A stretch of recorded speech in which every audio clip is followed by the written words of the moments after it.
Sejahtera untuk kita semua. Salam, Om Swastiastu, Namo Buddhaya, salam kebajikan. Yang kami hormati Bapak Direktur Tindak Pidana Umum Bareskrim Polri, Pak Juhandani. Yang kami hormati Pak Wakil Direktur, Pak Wira.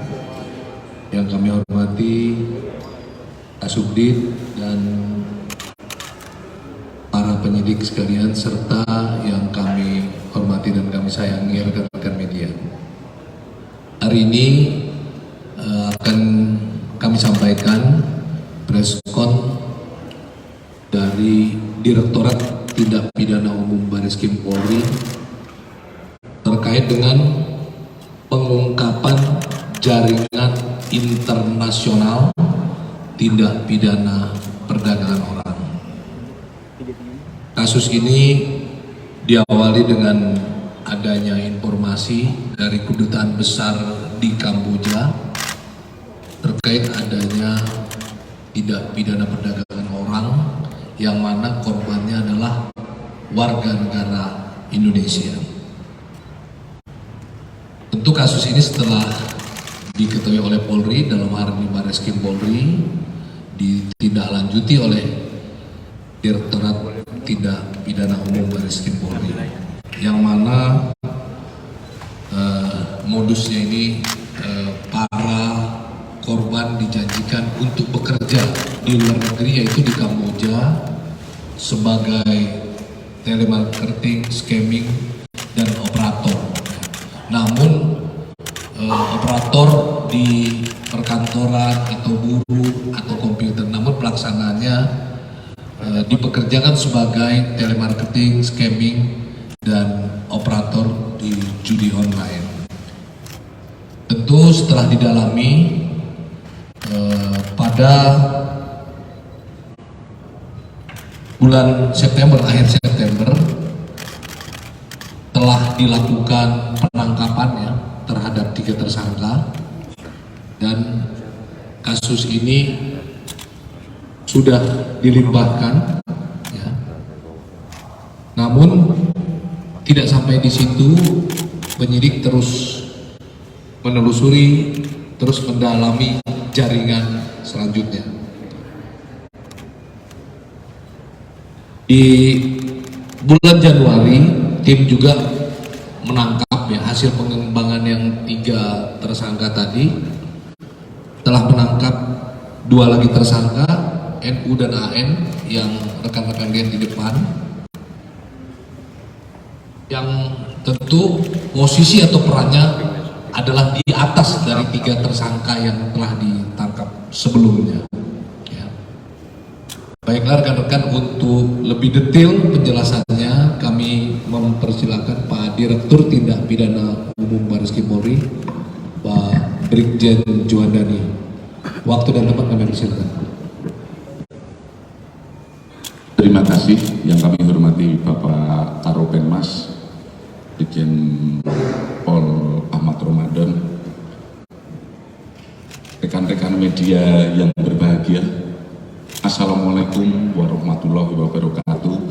Selamat siang dan salam sejahtera buat kita semua. Om Swastiastu.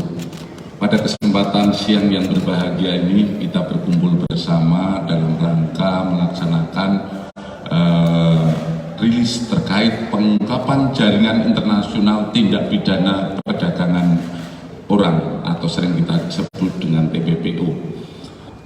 Tadi mungkin sejak awal sudah disampaikan oleh Karopenmas, di mana permasalahan ini bermula dari adanya laporan dari Kedutaan Besar Phnom Penh, Kamboja, terkait adanya dugaan korban TPPO yang dipekerjakan sebagai operator telemarketing, scamming, dan judi online. Permasalahan ini juga menjadi perhatian Bapak Presiden, di mana Bapak Presiden cukup memberikan antusias, dan beberapa kali dari Menko Polhukam juga mengajak kami rapat bersama untuk menanggulangi terkait dengan adanya TPPO yang terjadi dan korbannya adalah warga negara Indonesia. Indonesia. Dari pengembangan sekitar bulan September pertama kali unit TPPO Direktorat Tindak Pidana Umum Baris Krim Polri telah menangkap 3 orang, yaitu saudara SD, CR, dan MR. Saudara SD dan CR ditangkap di daerah Indramayu, Jawa Barat pada tanggal 24 September 2022. Yang bersangkutan berperan sebagai perekrut korban di daerah asal Jawa Barat. Kemudian saudara MR ditangkap di Tangerang pada tanggal 26 September 2022. Dari 3 tersangka ini sudah dilaksanakan penyidikan oleh penyidik dan perkara sudah P21. 3 tersangka ini sudah dilimpahkan tahap 2 ke Kejaksaan. Jadi saat ini tidak bisa kita hadirkan di tempat ini. Dari kejadian ataupun upaya-upaya yang sudah dilaksanakan oleh penyidik, kita tidak berhenti di batas sebagai level perekrut ataupun penyedia saja. Namun kami berupaya terus melaksanakan pengembangan dan alhamdulillah pada tanggal 27 Januari 2023 tim berhasil menangkap 2 orang, yaitu saudara NJ dan AN di Jakarta Selatan. Yang bersangkutan berperan sebagai perekrut dan membantu proses pengurusan paspor, kemudian menyediakan tiket perjalanan dan berhubungan dengan perekrut di negara Kamboja. Kita ketahui bersama kenapa sekarang banyak mengarah ke Kamboja. Tentu saja rekan-rekan juga banyak mempertanyakan. Sejak kemarin kami juga melaksanakan penyidikan terkait asusila, itu juga larinya ke Kamboja dan Filipina.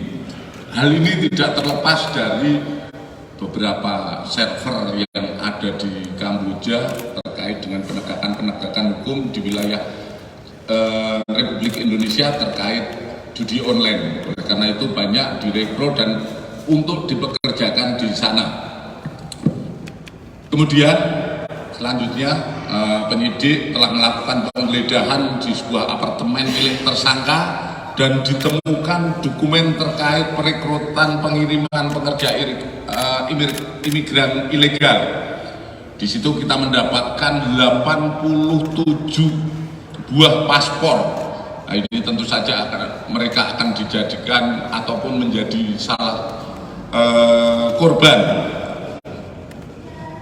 Kemudian dari hasil penyelidikan juga ditemukan fakta bahwa tersangka tidak hanya mengirim pekerja ilegal ke Kamboja, namun dikirim ke beberapa negara. Sementara kami catat ada beberapa korban yang sudah dikirim, yang dijanjikan akan dikirim ke negara Korea Selatan, Australia, Inggris, dan negara lainnya. Tapi faktanya mereka dikirim ke wilayah Kamboja. Dari keterangan tersangka, jaringan ini telah melakukan aktivitas perekrutan dan pengiriman pekerja migran ilegal sejak tahun 2019 dan pendapatannya mereka peroleh berkisar puluhan miliar rupiah. Pengungkapan jaringan ini seperti tadi kami sampaikan kan dugaan keterkaitan antara maraknya eksploitasi dan pengiriman jaringan pornografi online, perjudian online, dan saya sampaikan bahwa dalam press conference ini sebelumnya di mana para pekerja migran ini dieksploitasi bekerja secara ilegal sebagai operator judi online dan operator website pornografi online yang minggu lalu sudah kita rilis. Dari hasil yang sudah ada ini, kami akan terus mengembangkan kasus ini dengan bekerja sama dengan PPATK untuk mengetahui sejauh mana aliran transaksi keuangan milik tersangka dan jaringannya untuk menjerat aktor intelektual di balik semua ini, termasuk pihak-pihak yang terlibat dalam memuluskan pengiriman ataupun pekerja migran secara ilegal. Kemudian kami juga bekerja sama dengan Kementerian Luar Negeri, Digbubinter Polri untuk membantu pengungkapan jaringan yang berada di luar negeri. Dan juga kami juga terus berkoordinasi baik itu dengan Kemenkominfo, kemudian dengan Direktorat Cyber untuk melaksanakan kegiatan-kegiatan patroli cyber guna memblokir akun-akun yang digunakan oleh para perekrut dan para yang menjadi korban. Kemudian rekan-rekan media yang saya hormati dan saya banggakan bahwa dalam kasus ini yang menjadi modus para pelaku adalah dengan cara menawarkan atau menjanjikan pekerjaan di luar negeri, yaitu ke negara Kamboja, baik melalui media sosial ataupun secara langsung dengan modus dijanjikan pekerjaan sebagai buruh pabrik, customer service, telemarketing ataupun operator komputer di negara Kamboja dengan gaji yang tinggi, yang pada faktanya para korban yang dijanjikan ternyata tidak mendapatkan pekerjaan ataupun janji yang sesuai ditawarkan. Dalam kegiatan penindakan ini kami sudah menyita banyak sekali, yaitu 1 paspor sebanyak 96 buah, tiket pesawat 2 lembar, print out Kamboja Tour New Year 4 lembar, surat perjalanan laksana paspor 2 lembar, screenshot bukti transfer 2 lembar, print out slip setoran tunai Bank BCA 1 lembar, print out rekening koran Bank BCA 4 lembar, akte pendirian PT Pena Bakti Internasional 1 bendel, desktop merek Lenovo warna hitam 1 unit, kemudian laptop 1 unit, printer 2 buah, buku rekening Bank BCA 1 buah, handphone 3 buah, cap stempel 27 buah. Ini cap stempel 27 buah ini adalah cap stempel yang digunakan untuk meyakinkan sebagai untuk pengurusan visa. Jadi mereka sudah menyiapkan stempel-stempel perusahaan. Kemudian surat pengajuan visa Taiwan, formulir pengajuan visa Taiwan, kemudian formulir visa Jepang 1 bendel, surat kerjasama pengiriman PMI ke Kamboja, surat kerjasama pengiriman PMI ke Inggris, surat kerjasama pengiriman PMI ke Australia, surat perjanjian kontrak kerja PT Samudra, ini 1 bendel, hasil medical check up 6 bendel, surat kontrak kerja dengan negara Ceko 1 bendel, pengajuan visa Taiwan 2 bendel, MOU PT Z Sadi dan PT Bakti dan job order 1 bendel.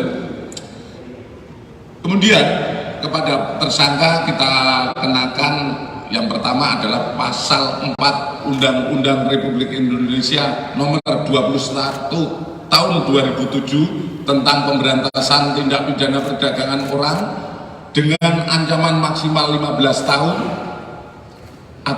penjara, minimal 3 tahun penjara, dan denda paling sedikitnya 120 juta dan paling banyak 600 juta. Dan atau pasal 81 Undang-Undang Republik Indonesia nomor 18 tahun 2017 tentang perlindungan pekerja migran Indonesia dengan ancaman hukuman maksimal 10 tahun dan denda paling banyak 15 miliar rupiah. Pada kesempatan siang yang berbahagia ini, kami menghimbau kepada seluruh masyarakat agar jangan mudah tergiur dengan iklan, bujuk rayu ataupun iming-iming, baik itu melalui perekrutan atau sponsor atau melalui media sosial yang menjanjikan pekerjaan mudah dengan gaji yang tinggi. Kemudian pertanyakan, kalau memang itu ada tawaran, pertanyakan keabsahan perusahaan yang menempatkan dan harus disertai kontrak kerja yang jelas sehingga kita semua dapat melindungi hak-hak warga negara sebagai pekerja migran. Mungkin itu saja yang bisa kami sampaikan. Mungkin ada yang ditanyakan, kami persilahkan. Soal peran dari kedua tersangka ini, terus korban itu diiming-imingi dengan gaji berapa ya? Terus jumlah korban total ada berapa?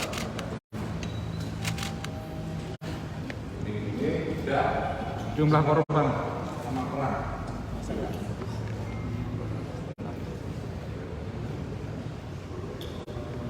Terima kasih. Kalau peran kedua orang ini adalah menyiapkan ataupun mengurus, baik itu tadi yang sudah kami sampaikan, yaitu mengurus perjalanan, kemudian menyiapkan fasilitas, serta mereka juga yang menyiapkan administrasi yang ada. Kemudian para korban itu menerima gaji, iming-iming gaji antara 8 sampai 15 juta. Kemudian jumlah korban saat ini kalau kita hitung dari fakta yang ada, kita mendapatkan paspor itu 97 buah, namun dari hasil penyelidikan yang sudah kita laksanakan itu mencapai ratusan korban. Kemudian kalau kita lihat yang mereka bekerja sejak tahun 2021, kemudian mungkin sudah ada di korban-korban yang sudah terkirim dan lain sebagainya, ini masih dalam pengembangan lebih lanjut oleh penyidik. Itu kan tadi ini 8 sampai 15 juta. Apakah mereka menerima sebesar itu? Lalu kondisi korban yang dikirimkan keluar ini saat ini kondisinya seperti apa? Apakah sudah diselamatkan atau masih dalam proses pengembalian di tanah air? Terima kasih. Dari yang kita dapatkan dari kedutaan Phnom Penh, ya, itu masih ada beberapa yang masih ada di Kamboja.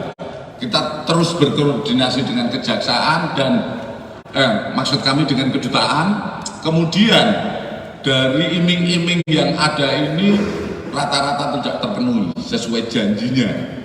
Kemudian upaya-upaya yang kita laksanakan, kami sudah berkoordinasi untuk membantu pemulangan lebih lanjut. Tapi sampai dengan saat ini, sampai saat ini kita masih terus mengembangkan dulu kira-kira yang sudah dikirim itu berapa, kemudian yang bersangkutan ada di mana, ini terus kita laksanakan koordinasi dengan P2P, itu police to police. Dalam merekrut korban itu mereka mewajibkan korban untuk membayar tidak kalau untuk pengurusan administrasi paspor atau visa dan lain-lain kan? Jadi Pak, dari satu orang korban yang dikirim ke luar negeri dapat berapa sih untuk mereka dari satu orang korban? Terima kasih Pak. Terima kasih. Untuk perekrutan memang ada berapa korban itu dimintai biaya sampai ada yang 20 juta. Itu korban yang saat ini terus kita dalami apakah benar ataupun tidak, sementara masih kita dalami. Tapi pada saat ini sudah ada korban yang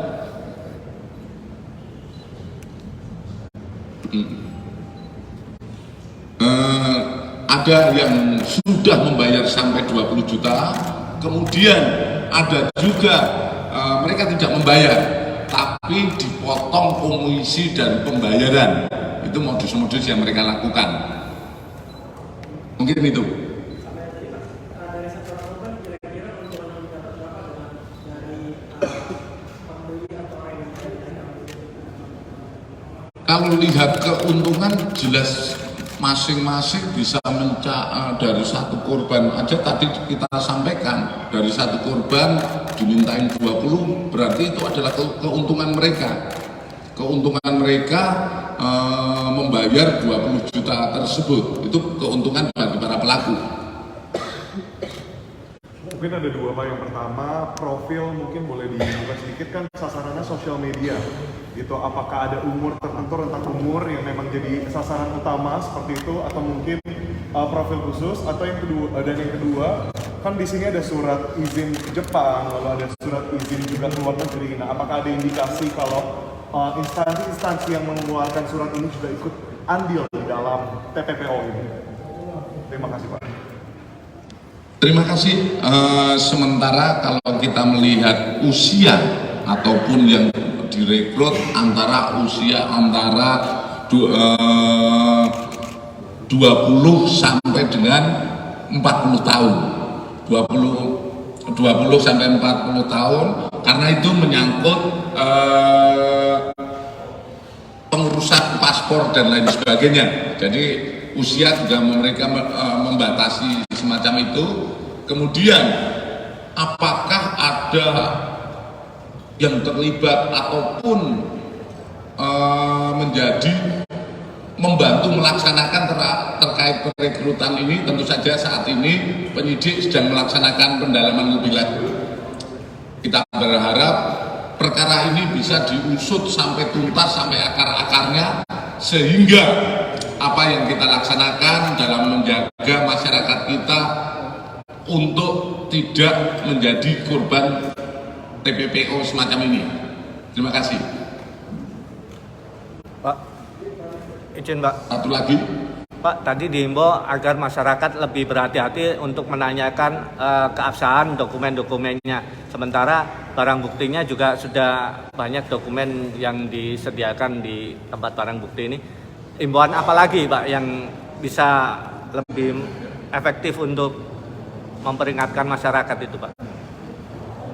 Terima kasih. Kalau himbauan apalagi mungkin kita juga terus masyarakat jangan mudah percaya pertama, kemudian kalau perlu bisa menanyakan kepada kantor polisi terdekat, ke Disnaker, apakah keabsahan ini bisa dipertanggungjawabkan dan lain sebagainya. Kemudian bisa juga melalui BP2MI, ya, itu ditanyakan keabsahan apakah mereka merupakan penyalur yang sah ataupun mereka bisa mengecek lebih lanjut apakah mereka bisa menjadi pelaku kejahatan atau tidak. Begitu. Bapak mohon mungkin izin sedikit lagi, tadi melanjutkan dengan usia 20 sampai 40 tahun, tapi mungkin ini supaya masyarakat juga tahu kalau penting apakah mereka menyasar lebih ke orang-orang yang memang tinggal di daerah atau memang campur seperti itu, dan mungkin apakah ada gender khusus, laki-laki perempuan, dan kepentingan atau mungkin latar belakangnya Pak. Terima kasih. Terima kasih. Memang para pelaku tentu saja merekrut tempat-tempat yang menurut mereka aman, yaitu tempat-tempat yang mungkin tidak terjangkau ataupun tempat-tempat yang minim informasi, itu menjadi tempat sasaran mereka. Namun mereka juga di samping usia 20 sampai 40 tahun, mereka juga mewajibkan pengetahuan, yaitu kalau nggak salah berbahasa Inggris dengan kemampuan komputer. Itu jadi modus mereka untuk melakukan kejahatan ini.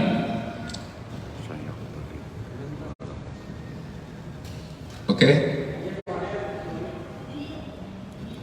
Dulu lah. Ladies first.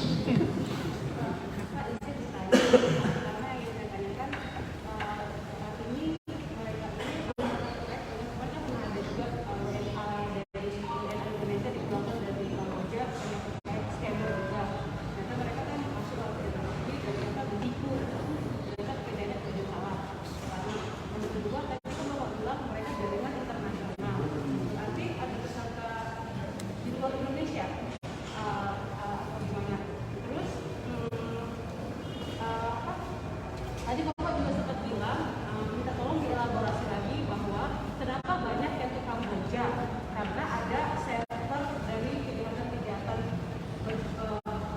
daring ya, daring di Kamboja. Terima kasih. Ditanyakan apakah ada pelaku di luar, karena disebutkan bahwa ini adalah pelaku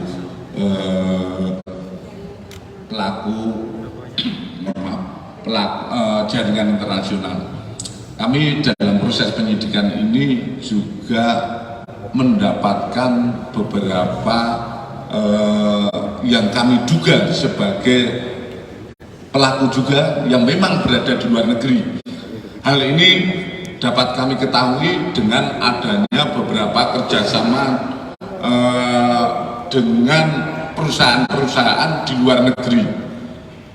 Ini tentu saja ini menjadi pintu masuk, kami katakan adalah jaringan internasional seperti tadi kami sampaikan, bahwa adanya perjanjian dengan barang bukti yang kita dapatkan, perjanjian dengan perusahaan-perusahaan di luar negeri.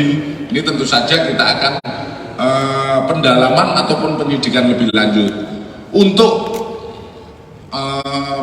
pengungkapan lebih lanjut, tentu saja kami akan bekerja sama dengan kepolisian di mana menjadi yang kami juga adalah bagian dari sindikat ini. Ya, tadi dengan Kamboja, dengan Filipina dan lain sebagainya, kita akan terus bekerja sama untuk mengungkap jaringan ini. Itu.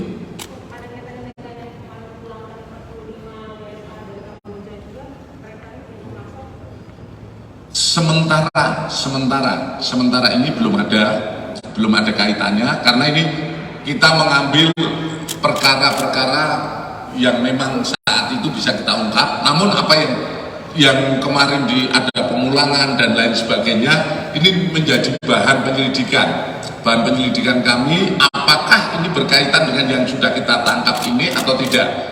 Namun sampai saat ini belum ada kaitannya.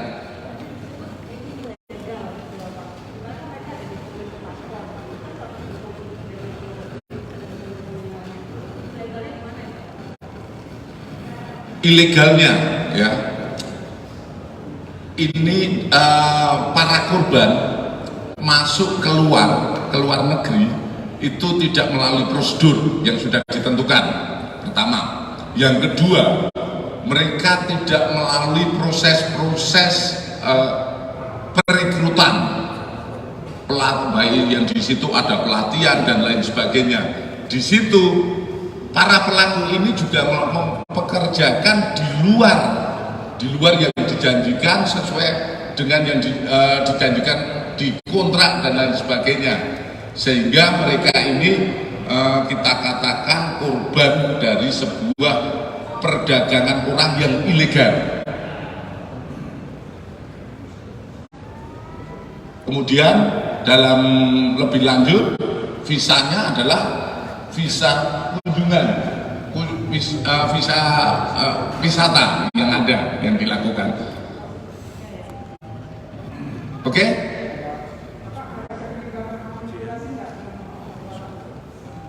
Ini asli semua. Jadi sementara kita tidak ada keterlibatan ataupun yang bisa kami katakan keterlibatan oknum-oknum atau lain sebagainya, sementara belum ada. Tentu saja ini yang akan terus kita kembangkan, akan terus kita selidiki lebih lanjut, apakah memang ada unsur-unsur terkait keterlibatan dan lain sebagainya. Namun sampai saat ini penyidik belum mendapatkan unsur-unsur keterlibatan imigrasi dan lain sebagainya.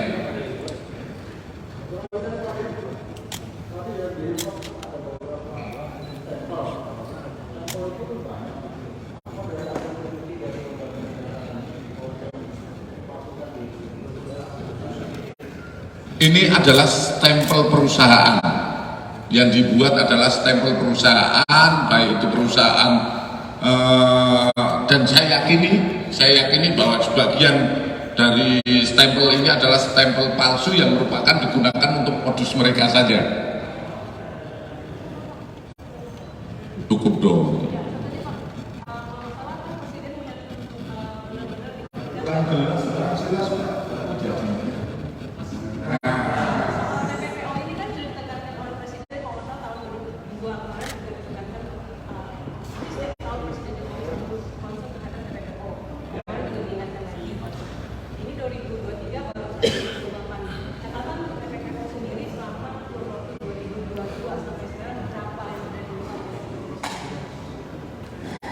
Terima kasih.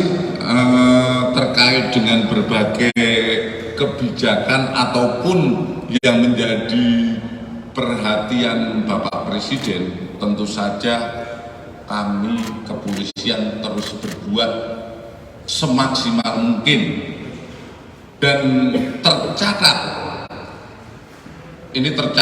ada 133 perkara yang sudah ditangani oleh kepolisian terkait dengan kasus-kasus mengenai TPPO. Ini tentu saja kita terus akan melaksanakan upaya-upaya peningkatan kinerja sesuai apa yang menjadi dukungan kami kepada Presiden Negara Republik Indonesia. Terima kasih, mungkin itu yang kami sampaikan, lebih dan kurangnya kami mohon maaf. Waktu dan tempat kami serahkan kepada Karopenmas. Akhir kata, wassalamualaikum warahmatullahi wabarakatuh. Selamat siang dan salam sejahtera buat kita semua. Baik, terima kasih Pak Direktur Tindak Pidana Umum Barreskrim Polri, Pak Juandani, dan terima kasih rekan-rekan wartawan. Kami mengulangi karena ini penting ya, kita mencegah tidak ada lagi korban dalam tindak pidana perdagangan orang. Tentu tadi sudah disampaikan oleh Pak Direktur himbauannya agar para calon pekerja migran Indonesia yang akan bekerja di luar negeri untuk mengecek kemana? Tentu ke Dinas Tenaga Kerja setempat. Jadi ketika ada orang yang ditawarkan untuk bekerja di luar negeri, langkah pertama datangi kantor Dinas Tenaga Kerja setempat. Misalnya tadi sebut PT Pena, tanyakan ke Dinas Tenaga Kerja tersebut, apakah PT Pena ini sah dan terdaftar sebagai perusahaan perekrut pekerja migran Indonesia. Ketika Dinas Tenaga Kerja setempat mengatakan itu tidak terdaftar, maka langsung tinggalkan. Kemudian tadi juga sudah dijelaskan, kalau perusahaan itu sudah terdaftar, pastikan ada kontrak kerja. Di dalam kontrak kerja tersebut jelas ada gajinya berapa hari kerjanya, kemudian juga tujuan kerja kemana. Bila itu tidak sesuai, itu dipastikan ilegal, ya. Jadi ingat, pastikan para calon pekerja migran Indonesia tidak menjadi korban tindak pidana perdagangan orang WNI di luar negeri, ya. Itu saja tambahan dari saya. Terima kasih atas perhatiannya. Kami tutup. Wassalamualaikum warahmatullahi wabarakatuh.